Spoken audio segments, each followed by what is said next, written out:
My name is Puniyani, and from the decade of 1990s, when I witnessed that communal violence in the name of religion is going up, I started trying to investigate into that. I was teaching in IIT Bombay, and since 1993-94, I have been reading extensively to understand the type of misconceptions, myths, stereotypes which are prevailing in the society, and I understand that these misconceptions are the foundation because of which violence is orchestrated.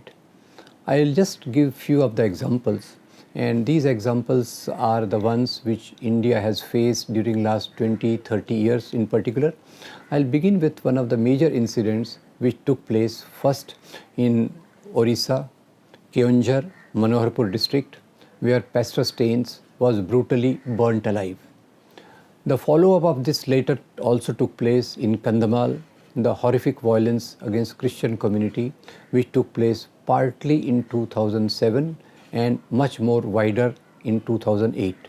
When we investigate why this violence has taken place against the Christian community, I realize that there is a perception that Christian missionaries are converting by using force, fraud and money. Now, when we go into this issue of conversions into Christianity, the first point I want to make is that India's Christian community is older than many Christian communities even abroad. India's Christian community is older than many Christian communities in the West. In India, Christianity comes in year AD 52 with Saint Thomas coming to Malabar coast in Kerala and setting up some of the churches. With this, Christianity has been slowly growing and increasing. Please remember, today we are in 2016, 2017, and we know that the percentage of Christians in India is mere 2.3%. Please see the span of 1950 odd years, the work of Christian missionaries in the area of education, in the area of health, and the conversion which has taken place is 2.3%. So obviously, this is more out of the activities of the missionaries in far-flung remote areas where they have been focusing, working amongst tribal, working amongst Adivasis and Dalits in a very slow pace, and it may be a result of that particular thing. Second thing, we see that in our cities, there are many Christian missionary institutions. There are health institutions, there are educational institutions, there are other charitable institutions also. And I must tell you that in India, in cities, small towns, wherever there are Christian mission institutions in the area of health or education, people prefer them as a first choice. And this is mainly because of the type of professional standards, the type of ethical standards which appeal to many of the people, because of which even those people who believe in this perception that missionaries are spreading their religion, even they send their children to these Christian mission institutions. The third point I want to make is about the painful incident which took place in Keonjhar, Manoharpur, Odisha, in the night of 22nd January 1919. What happened?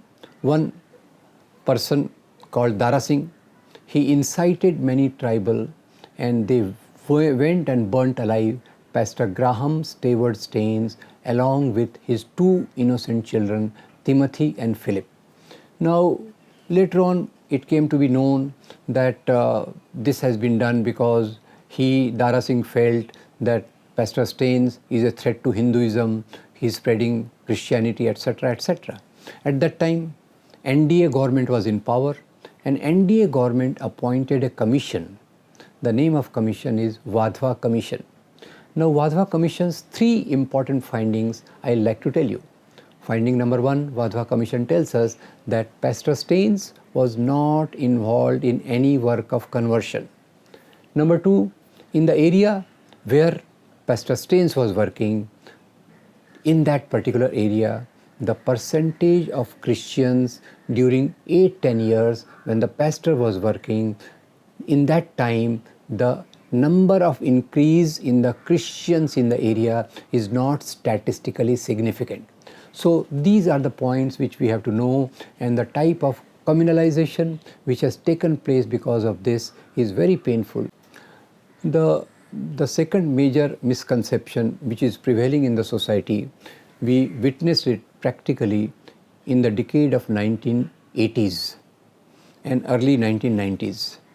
The issue of Ram temple was brought up, and along with that a propaganda was made that Muslim kings, very bad, they destroyed Hindu temples, they destroyed Ram temple, they destroyed the temples and built the mosque on that.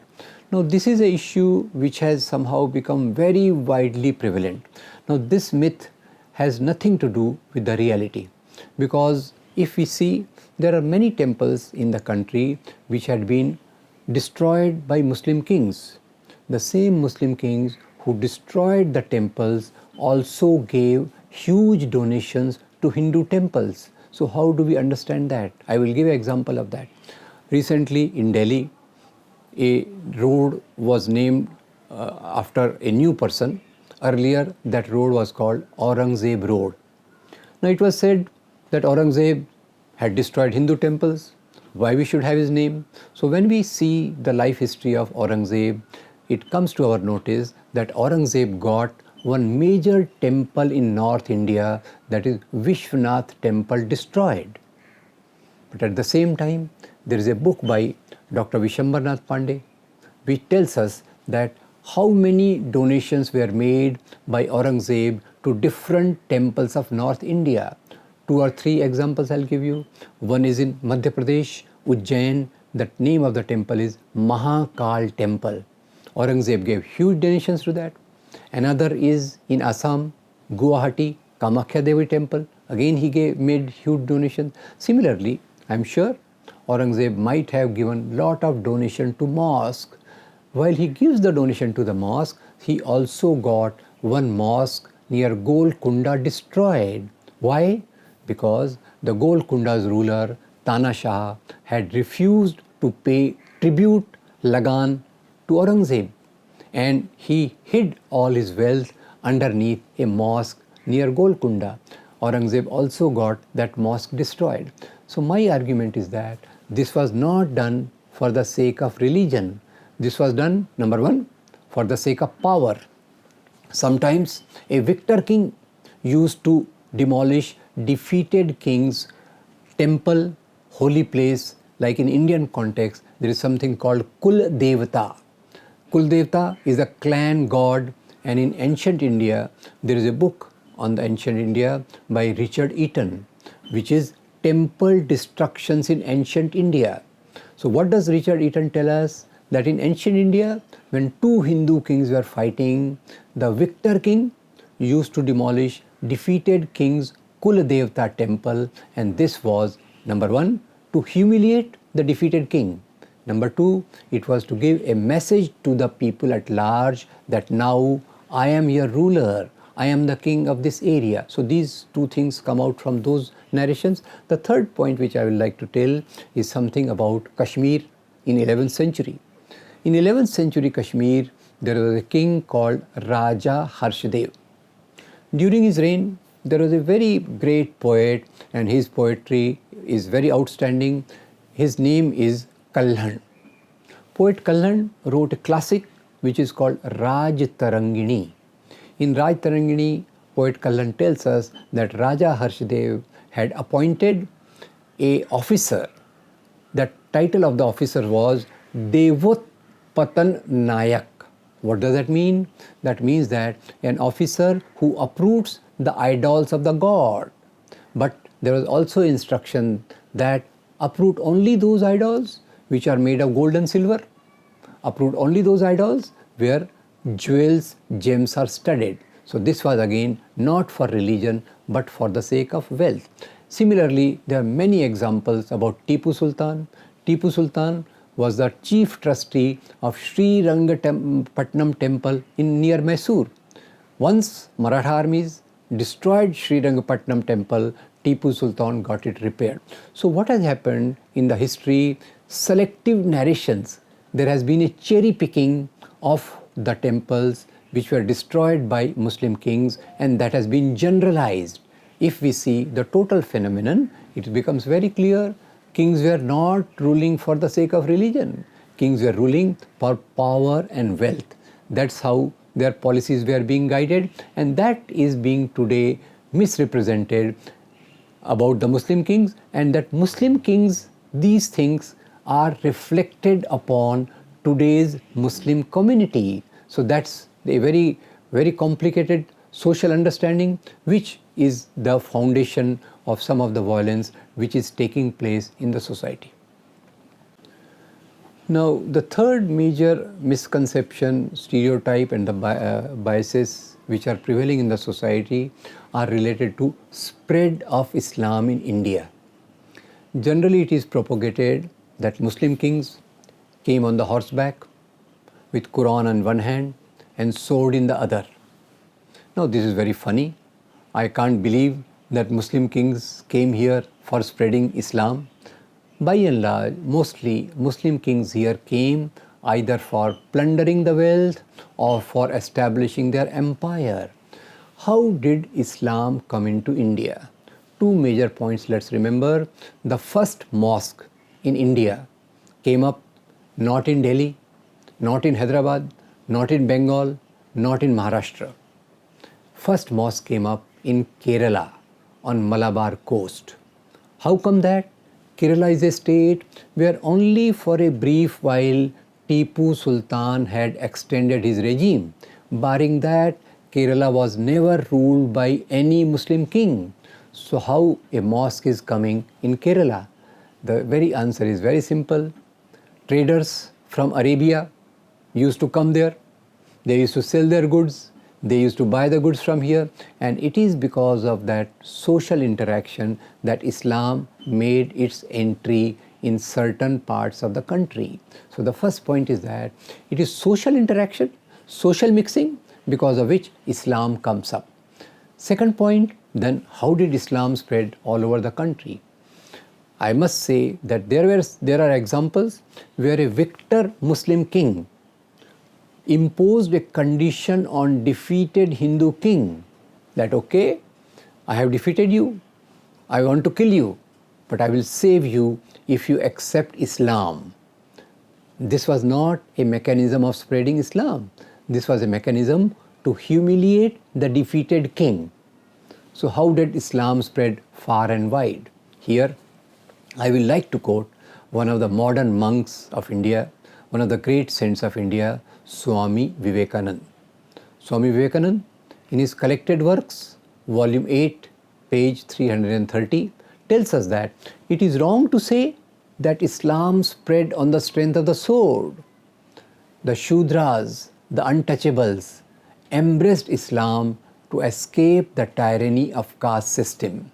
And that's why it is an internal problem to the broad Hindu fold in which the lower caste feel intimidated, they don't feel that equal, and there has been a constant attempt to escape this caste system by converting into another religion.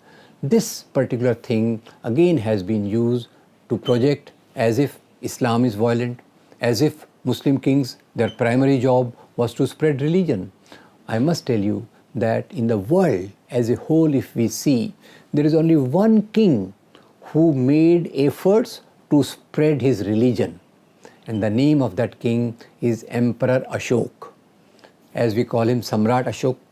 He was the only king who spread Buddhism by sending his relatives, by sending his emissaries to Southeast Asia and different parts of the world to spread Buddhism. Barring that, kings don't spread religion.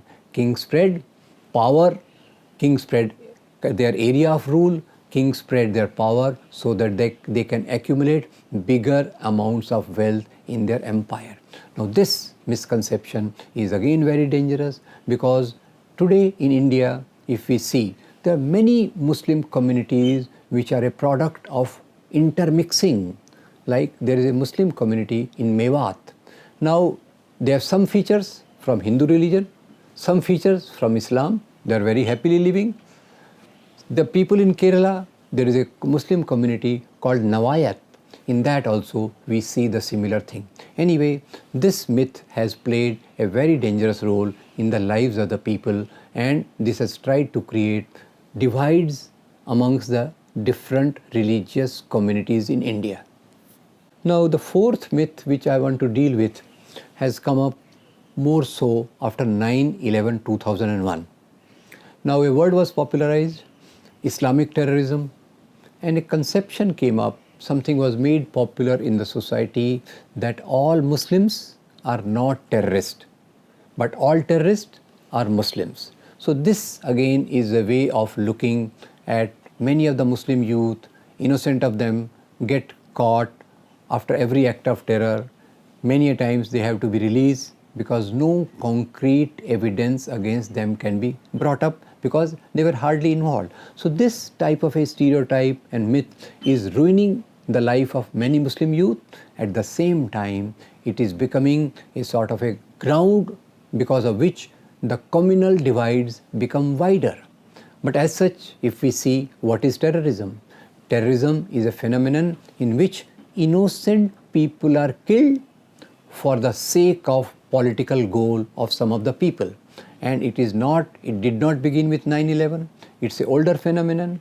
Many disgruntled political groups, individuals have resorted to violence to so-called achieve their political goals. If we see in Indian context, I will like to bring to your focus some 4 or 5 examples. We all recall the first terrorist of modern India, Nathuram Godse, killed the father of nation, Mohandas Karamchand Gandhi. Godse was a Hindu. In 1984, Indira Gandhi, the then Prime Minister of the country, was killed by 2 Sikh bodyguards of hers. In 1991, Rajiv Gandhi was killed by a girl called Dhanu. Dhanu, who is a Tamil Hindu, she became a live bomb and came to kill Rajiv Gandhi. Fourth example I'll give you. In 1958, in Sri Lanka, Sri Lanka's Prime Minister S.W. Bandaranaike was killed by a Buddhist monk. And the fifth example I'll tell you is that about a Christian young man, Anders Berling Breivik. Anders Berling Breivik, he killed 86 young men guided by his political ideology, whatever he called it. So friends, first point, let's note that terrorists have not come only from any single religious community. In India, there have been examples of Ulfa and other organizations which have resorted to terror. Now, so this 2 other points let's see grossly. Now this terrorism, which is like a cancer for the world, which has become much more after 9/11/2001, its roots are in the West Asia. Let's examine West Asia. In West Asia, we can see 3 major things. What are these 3 major things in the West Asia? Number 1, in this area, it is a rich source of the very desirable rich mineral, liquid mineral in the world. That is black gold, petrol, oil. Number 1. Number 2, in the same area, this area is dominated by the presence of Muslims. And number 3, it is the same area in which maximum acts of terror, groups coming up is there. So point is that essentially the terrorism which we are witnessing post 9/11/2001 is primarily oriented around control of the oil wells all over the world. I'll come to the details of that. Second point, let's see. Which religious community is the biggest victim of global terror?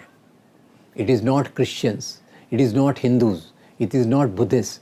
The biggest community, biggest number which is gets killed because of the acts of terror are the Muslims. And like the way this terrorism came up, let me try to explain. It begins towards the end of the Cold War. What happens? 2 superpowers, America and Russia. Russia occupies Afghanistan. America wants to counter that, but American forces are demoralized because of their experience in Vietnam. So American forces are we are demoralized. So what is planned? Very, very cunningly it is planned that America, US plans that we should fight Soviet forces by using Asia's Muslim youth, and for that some madrasas in Pakistan. Now let's see. I'm not talking of all madrasas. Some few madrasas were selected.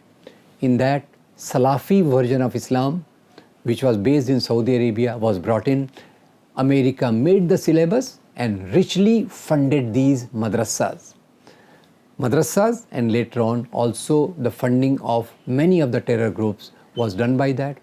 You'll be amazed to know that America pumped in $8,000 million and gave 7,000 tons of armament to these groups, which are popularly called jihadi. It's a misnomer, but still I am using because it is popularly known that. Now in their whole brainwash module, which begins with these madrasas in Pakistan, Taliban comes up, Al-Qaeda comes up, and later on its fragments go and to form IS, Islamic State, etc., etc. Now basically what is happening, that I will like you to refer to two particular videos. One is that of Hillary Clinton, a 4-minute video in which Hillary Clinton tells that they had to fight Russian army in Afghanistan. They supported these type of terror groups. They did their job and America washed its hands off. I'll remind you another very interesting episode in which Ronald Reagan, when US was supporting Taliban, that time some Taliban groups visited White House and they were presented to the media, and these funny looking people with long beards, big turbans and all that, the press was very amazed as to what Mr. President is doing, who are these people, and then American President Mr. Ronald Reagan introduces them and says, don't underestimate these people. In my eyes, they have the same stature which founding fathers of America have. So please note that for political goals, US sowed the seeds of this dangerous cancer in that area. And that's why I must say that it may be Osama bin Laden, it may be different political groups which have come up. These groups have nothing to do with Islam. In every religion, there is a version which many groups try to distort for their political goals. And that's what this version of Islam, which was applied in the Pakistani madrasas, from where these came up, and that particular dangerous thing we are witnessing today, it has become very uncontrollable, because the way I am giving the analogy of cancer, cancer may begin in one area, but when it goes up, it spreads to all over the body, and that overall a wrong move by that is resulting in this particular damage, of which the whole world is a witness for. But this is added to the misconception. Already in India, there are many misconceptions about Muslims. To adding to that misconception of terrorism, obviously some Muslim names are there, but today in the world there are nearly 150 crore Muslims. Now out of that, how many may be getting indoctrinated, how many may be doing that? And I must remind my friends that in India, twice, thousands of Maulanas, first they assembled in Delhi, then another set assembled in Hyderabad, and both these set of Maulanas issued a fatwa, opinion, that terrorism has nothing to do with Islam, because Islam, and they quote Quran for that, they say that Islam, in Quran chapter 5 verse 32 tells us that even if you kill a single innocent person, that is like killing the whole humanity. But unfortunately, going against that spirit, many Muslim groups are involved, and they should be looked at in isolation, not as a representative of 150 crore Muslims who are scattered all over the world. The fifth myth which I am going to come to is a mix of the two. Part one of this says that Muslims marry more number of times, and part two of that says that because of that they have more children and they contribute more to the rise in the population.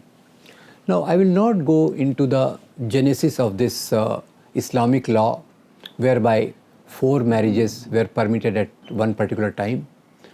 Of course, this particular thing, polygamy which was permitted, has got changed over a period of time, and in many Muslim majority countries, polygamy is no longer a legal thing. But of course, I must say that many countries have this practice where 4 wives, people can have up to 4 wives.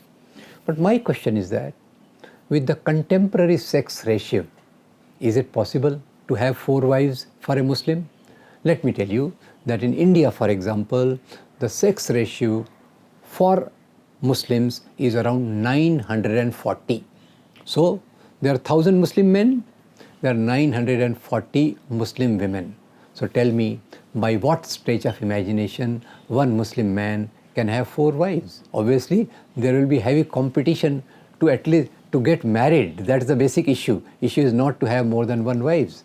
Issue is that the number of women in our country is much lesser than the number of men. Still I do concede that polygamy as a feudal vestige continues in the contemporary India. There is no doubt about that. Many statistics have come which tell us that polygamy is prevalent, but not only amongst Muslims.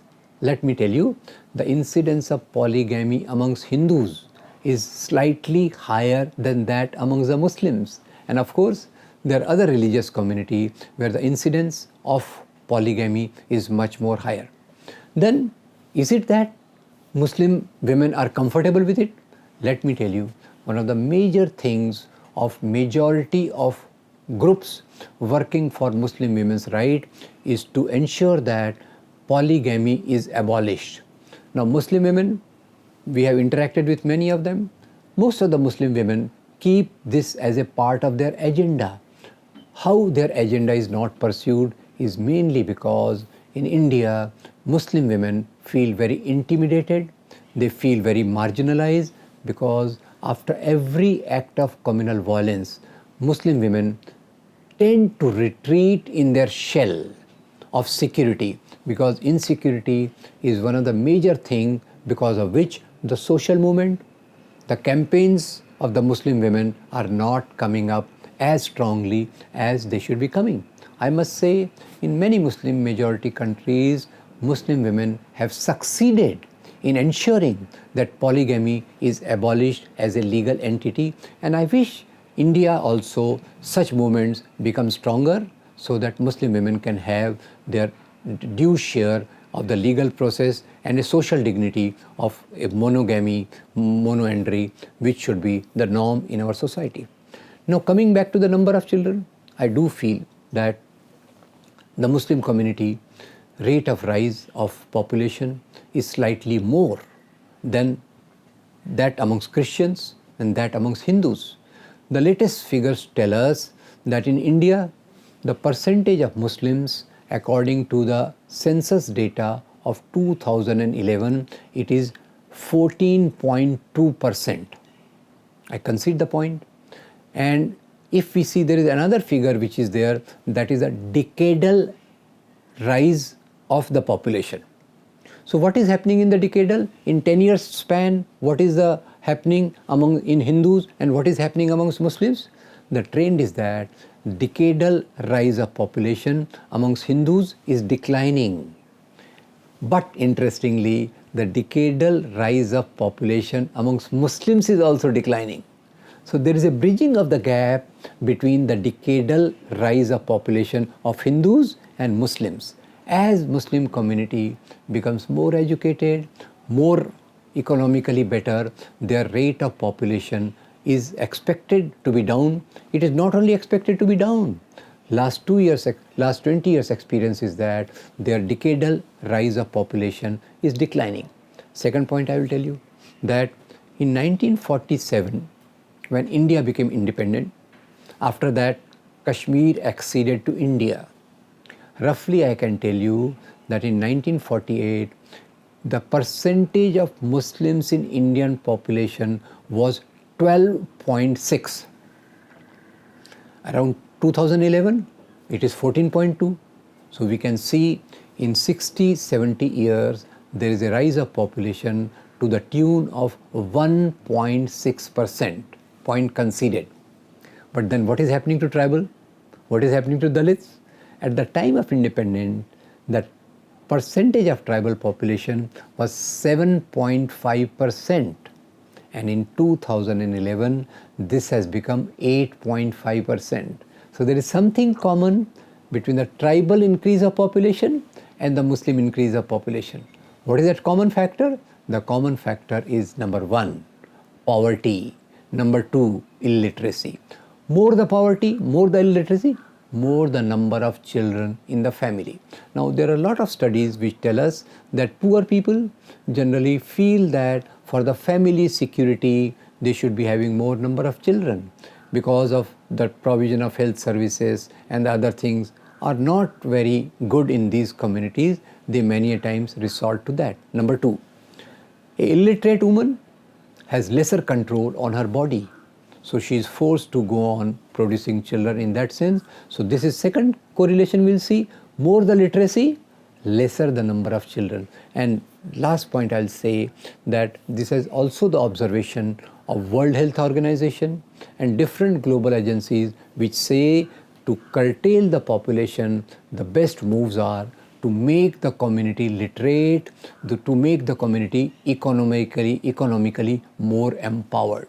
So both these myths which are there in the society are quite painful, and for that we need to understand that they are not sustained by the proper statistical understanding of male-female ratio and the statistical understanding of the rate of rise of population in the communities.